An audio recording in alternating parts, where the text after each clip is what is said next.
When you realize that Trump had won the White House, the Senate, probably the House, he's going to get another 2 on the Supreme Court probably. In other words, a complete clean sweep. He won the popular vote as well as the Electoral College. Did you cry? Piers Morgan had on Destiny to get his reaction on Trump winning the election. Let's watch some highlights and discuss. This is not the end, and we have to regroup, and we have to continue to fight and continue to work day in and day out. Honestly, have you ever seen anything more pathetic in your life? It's honestly pathetic. The reality is that a majority of Americans are feeling great because Trump won a massive win, a landslide. More than 70 million people voted for him in the belief that he will put more money in their pockets and make the world and the American border a safer place. Whether he can deliver on those promises or not remains to be seen, and I will call it and him out as I see it throughout the presidency, as I always have done in the past. Piers Morgan applies a double standard in his interviews, holding others to account while giving Trump a complete pass. He has allowed several high-profile guests to make unchallenged false statements on his show. Let's hear what Destiny has to say about this. Well, by popular demand, Destiny rejoins me now. Destiny, I can't imagine this could have gone any worse for you, could it? Honestly, I think that I understand that we have to keep our jobs and we have to make sure that our jobs are important by telling people how important they are. But I think the real answer, because all the analysis was done earlier by all these panelists, especially Roger Stone, who's an American trader, was absolutely ludicrous. I think the actual answer is Americans just kind of vote based on the economic vibes they feel. I think that when Biden won in 2020, it was because COVID. Everybody felt horrible. The economy was like everything was crazy. Not just the economy, everything was crazy. So people voted for Biden. I think that when Biden came in, I think we had a lot of inflation early on. People still feel the cumulative effects. So then they vote Trump. I think it's probably as simple as that. You can try to like reach to all of these other things, but like basically every other point brought up earlier was just factually completely and totally ridiculous and incorrect. The idea of like weaponizing the DOJ and then bringing up New York State. The fact that Donald Trump has done every single thing that you guys earlier were accusing the Biden admin of doing, except like 20 times worse. I don't think at the end of the day, Americans don't care about that. If you talk to an average person, they're not going to tell you about the Department of Justice is weaponizing, blah, blah. They're just going to say like, man, shit's expensive right now. Fuck. And that's about it, I think. Trump received substantial support from voters with a high school education or less, with their choices often driven more by feelings than by policy. Let's hear Destiny's views on how illegal immigration impacted the election. I mean, that is partly true, certainly on the economic part. I agree with you. And I think I would add immigration and the southern border crisis as being a major added component to that, because people resented the fact that not only could they not afford to feed their kids, but there were all these people coming in illegally on the border and putting extra pressure on public services and taking jobs and so on. I think you can't discount that. That's not. Well, you would discount it, but I wouldn't. No, I would discount it because the Republicans discounted it.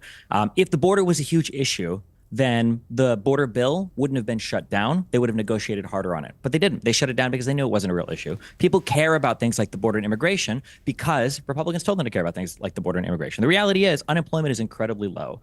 If you want a really big like top line takeaway from this whole thing that would be interesting that nobody will discuss because it's incredibly boring, perhaps the Federal Reserve targets politically should actually target things like inflation more than unemployment. Maybe on a political level, maybe it was worth it to suffer 8 or 9% unemployment rather than so aggressively trying to target an inflation figure and keeping unemployment low. Maybe, but that's a macro econ question. I don't believe the border bill was shut down because it was a non-issue. The decision was to prevent Democrats from gaining a political advantage before the election. In the next clip, Piers tells Destiny that he needs to reflect on his own views. When you get a result like this, Destiny, notwithstanding your chilling self-confidence, which I obviously admire as a trait, do you have a moment of self-awareness where you just go in the mirror, wow, I was so wrong? Do you think that the Republicans had a moment of self-awareness in 2020? Well, it wasn't the question. I just wonder whether you had a moment of self-awareness. I look at the figures as they come in. I try to analyze what the public is. But this idea that like the Democratic Party needs to do some huge soul searching after the Republicans, tried to coup their way back into office when they lost the last election. Nah, I think that's ridiculous. I think the double standard is ridiculous. I think that the passes that you guys give Trump are absolutely insane.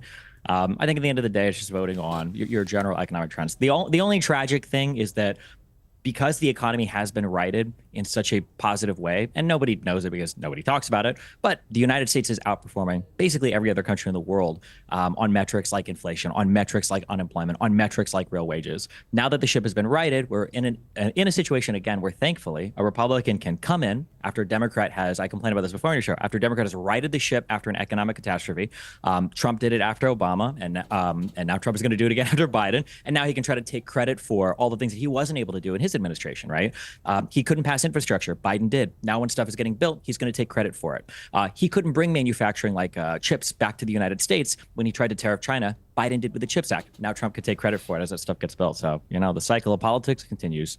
Destiny is correct in asserting that Democrats are more effective at passing legislation compared to Republicans. For instance, President Biden has signed over 400 bipartisan bills into law, while Trump managed only around 35. In the next segment of the video, Piers asks Destiny if he cried when he found out Trump won. When you realize that Trump had won the White House, the Senate, probably the House, he's going to get another 2 on the Supreme Court, probably. In other words, a complete clean sweep. He won the popular vote as well as the Electoral College.